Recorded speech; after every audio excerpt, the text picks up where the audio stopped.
A master narcissist H.G. Tudor says, "The march of the love frauds. You died the moment you met me. My kind are engaged in wholesale slaughter. A daily massacre. Nobody is stopping us either. These massacres are not literal deaths. No, the way I leave you, I believe that you may actually prefer to be dead in order to end the pain. The unrelenting pain and misery that I will inflict on you. What I kill is your confidence, your self-esteem and your sense of worth. I annihilate your finances, obliterate your friendships, shred your sanity and drive an icy cold dagger through your very being. You see, people like you pride yourselves on being honest, decent and understanding. That's what makes you so attractive to me. That's what makes the killing all the more complete. You may think that I am an awful human being and that I revel in the consequences of my behavior. For some of my kind that is right and for others it is not. Some of my kind have no awareness of what they and believe that what they do just has to be done. Others of my kind know exactly what we do. I am not concerned about how you feel. I have no interest in your reaction to what I do. All I am focused on is what your emotional reaction does for me. People are stupid. They need everything to be labeled, to be categorized and pigeonholed. They need great big flashing neon signs telling them what people are, as they are too idiotic or lazy to try and work it out for themselves. See the man in a dirty raincoat with unkempt hair that hangs around the children's playground? He is a child molester. Look over there at the man with a striped shirt and a bag with the word swag on it. He is a burglar. What about the lady in dirty, piss-stained clothes, mumbling to herself and trying to feed the pigeons stones? Oh, she is a mad woman. That is what people expect to see. Ask anybody to draw a picture of a murderer and 99 times out of 100, they will draw a crazed-looking man, dressed in black, carrying a knife or a gun. They won't sketch their spouse or their relative. Ask a person where they will most find a rapist and they will answer that he will be lurking behind a bush near the subway ready to leap out on some stranger. What they won't do is point at their boyfriend sat next to them watching television. And that is where the problem lies. You expect to be able to recognize those that will cause you harm in such an obvious manner. It isn't like that. There is a reason that those dangerous people are able to hurt in the way that they do. It is because they are all around you. They are sat next to you in your car. They stand with you at the water cooler or in a lift. They talk to you at the school gates or serve you your daily coffee. They permeate society. That is what makes them so effective. The ability to blend in and hide in plain sight. How many times have you heard the neighbor interviewed about the horrific murder of a family by the father say, "He always seemed so friendly and happy." Or, "He kept himself to himself." Or, "He was a quiet man. I never thought he had it in him." Or my favorite, "You don't expect these things to happen here, do you? You always think it couldn't happen here." These people appear as innocuous as they are so ordinary and fit with their surroundings. They have masked what lurks beneath. These people, the drug dealers, the killers and the abusers, were ordinary. They were themselves and they made no attempt to hide or be different. This is what makes me so dangerous. I make a conscious attempt to blend in with those around me. I am a shapeshifter.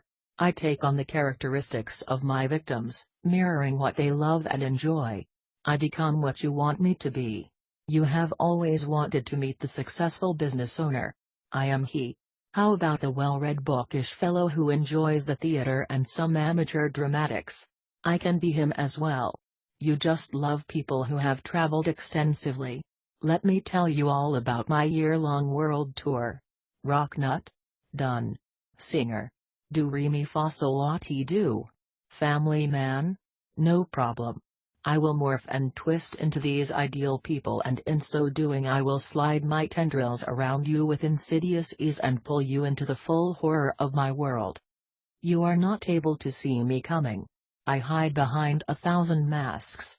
The bad people I have described above make no real effort to inveigle their way into your world. They are already there. They are part of your day-to-day life, and you are unlucky that you just happened to be near them when they struck. I am completely different. I have come after you. I have marked you out as my prey and circled you, preparing to strike. I engage in subterfuge to further my aims and to enable me to glide in and out of people's lives with slippery ease. I suddenly appear. Oh, there may be some existing connection admittedly, but that is all part of the preparation. When I actually enter your life, I do so in a blaze of deliciously disorientating glory that has you rooted to the spot and gagging for more. Such is the addictive nature of my behavior. All my work is done before I engage you. That is why your execution takes place the moment we meet. All else that follows is merely your elongated death throes, and believe me, do I like to drag them out for the maximum of effect. I even pretend to try and resuscitate you from time to time. That's just a ruse to enable me to suck more of the life from you. You may regard that as twisted. I don't care. So long as I am able to feed, that is all that I care about. I must feed.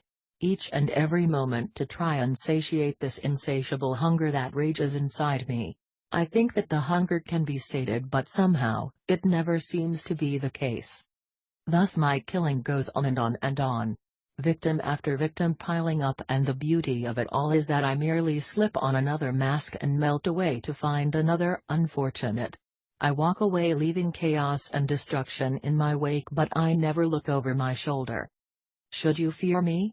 Absolutely. Sadly, for you, you don't know what to look for, because I do not come into your life bearing a warning. Once I have emotionally slain you, only then might you recognize the danger a second time, but of course, by that point the damage is done. Amazingly, some of you come back for more. Incredible, isn't it? Sometimes it is with me, or sometimes with another of my kind. The effect is the same, however. Another excruciating death. The beauty of all of this is that nobody can touch me. Those who might try to bring the sanction of criminal penalties against me usually fail. They either won't do it because they still love me, or that somehow they think they can save me and they would rather do that. There are others who are so broken they blame themselves and not me. Others again are so utterly destroyed they do not have the strength to take action. The very few that do not fall at these hurdles soon realize that my innate charm, my myriad of lies and irresistible powers of persuasion mean that actually getting the criminal law to apply to me is nigh on impossible. It is only right. The rules are not meant for me.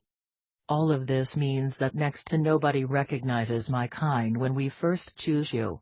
Why would you? We bear no mark or label. We do not appear as some stereotype. We do not look like abusers, but then what do abusers look like? They look like me. Him. Her. That man sat across from you on the train in his suit reading a quality broadsheet. The headmistress who crochets around the clock and is a committed Christian. The abuser looks like the construction worker downing his gallon of beer before weaving his way home. He looks like the quiet neighbor. The shy teenager. The earnest music teacher. The gregarious uncle. Him. Her. Them. You do not see us coming. You had no chance. Society repeatedly fails to identify what we are and how we operate. It downplays what we do with a host of euphemisms and woolly descriptions because people cannot accept that somebody who is so pleasant to them can then be so horrible too. Yet, that is precisely how we operate. Would you trust someone who punched you in the face when they first meet you? Of course not. You'd trust him after 3 years of marriage before the first blow landed, though, wouldn't you? You would not trust the fraudster if he stole £10,000 on his first day at work, but after 5 years of solid and loyal service you would not think twice that he was forging signatures and diverting funds to his personal bank account. Society and people are too ready to apply labels which diminish the impact of what we do and what we are.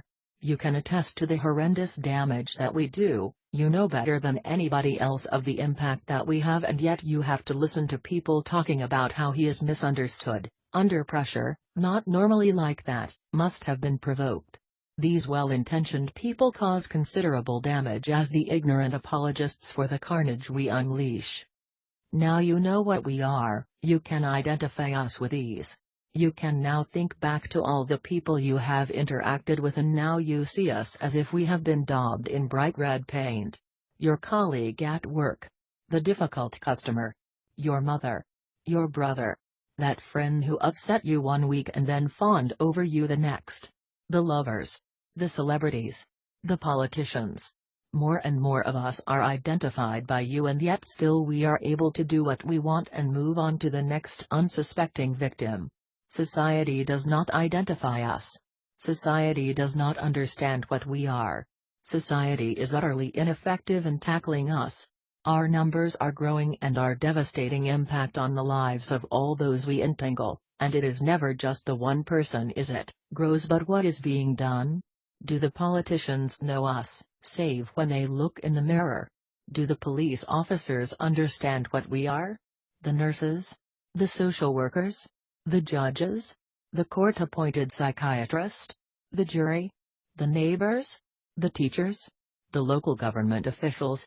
All those who might be able to do something to address what we are rarely know what we are, leading to greater frustration for you and the continued advancement of our agendas. Nobody is stopping us. What are you going to do about it?